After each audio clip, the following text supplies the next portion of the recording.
Hey, what's going on, everyone? Matthew from therighttrader.com back today with another daily crypto update. Cryptocurrencies are now crashing lower once again, and just for people who think I'm spreading FUD, that's not the case. I'm just here to report what the market is doing, and overall, we're seeing for the majority of cryptocurrencies a move towards the downside of 10%, and that is by definition a market crash. Now, I think we're going to move lower in the short term and probably over the next couple weeks. I'll go over everything during our technical analysis, but I did predict a portion of this drop on my Twitter yesterday.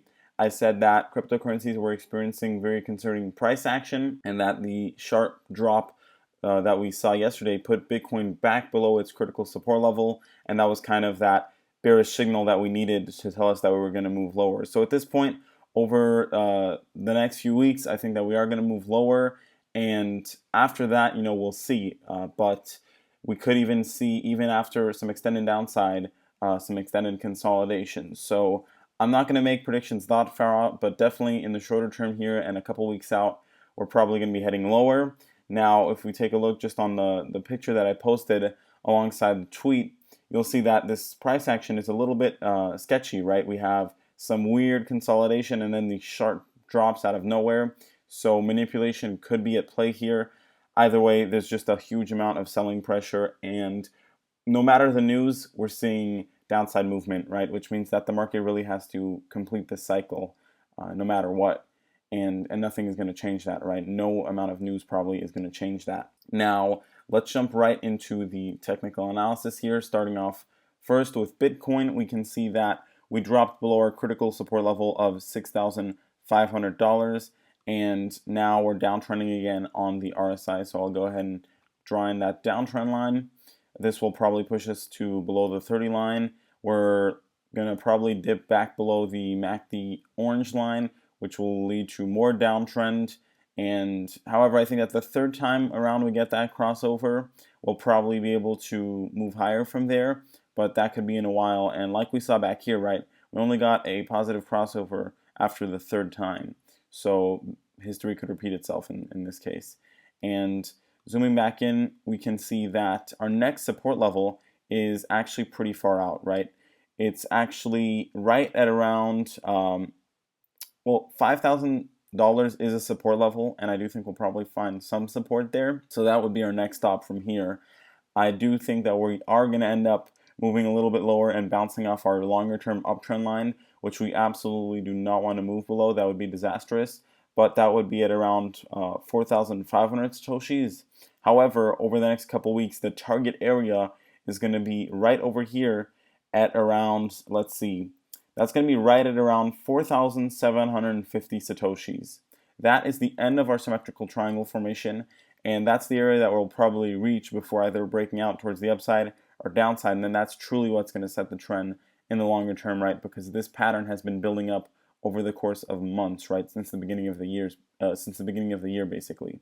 So, we now have a lot of data to confirm that this is a long-term symmetrical triangle formation, and that's going to lead to a powerful move on either side as soon as we get the breakout. But here, next stop is going to be, over the next few weeks, that $4,750 mark, which is lower than where we're currently sitting. So it'll probably, pull other cryptocurrencies lower as well. Now going over towards the Ethereum chart, we're probably going to be heading back down to $361. We do have some support at around $425, so I do expect some kind of bounce there and maybe a bit of consolidation in that area. But I think that we are heading for that last support level at around $361. If we move below that, we'll be going even lower, near $200 basically. So we definitely want to try to avoid that, but that would be our next big support level. Let's go ahead and take a look at the Litecoin chart, see what's going on. So taking a look at the Coinbase chart, we can see that Litecoin is now going to be heading down to $70, which is its next big support level. Doesn't even have much support in between here. Could see some kind of bounce there, but overall I think that Litecoin will be heading lower down to around $45. And really it has this range here that it could be in anywhere between $35 and $70. So if we take somewhere in the middle of that, around $45 would be where we're going to be seeing a lot of price action happen over the next few weeks. Let's go ahead and take a look at Nano. Nano got some positive news. It released its wallet. However, I think there was some kind of drama with that on the Android wallet. Whatever the case may be, it is good news nonetheless, but if the market is going to be moving lower, it's going to be hard for Nano to avoid that. Got a little bit of a jump in the short term due to this news, and it got back above 45,000 Satoshis. That didn't hold, and now we're back in this range between 40K and 45K Satoshis. So this might last a little bit longer. However, if Bitcoin and other cryptocurrencies fall lower, I don't think we'll be able to stay above 40,000 Satoshis. We'll be moving lower again. Let's go ahead and take a look at Ripple, see what's going on. So we're going to take a look at the Bittrex chart now.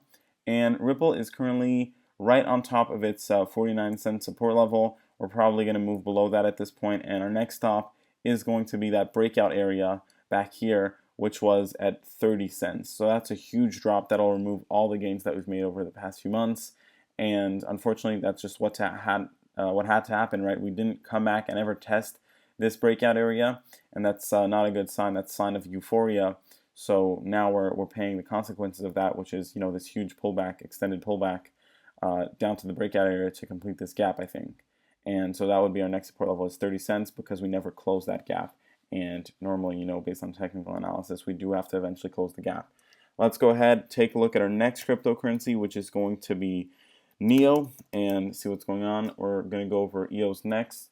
So let's take a look. NEO is currently in this area here, kind of in this middle of the range at around $33. There is some support in this area, so it could stabilize around here, or it can move a bit lower, closer to $30.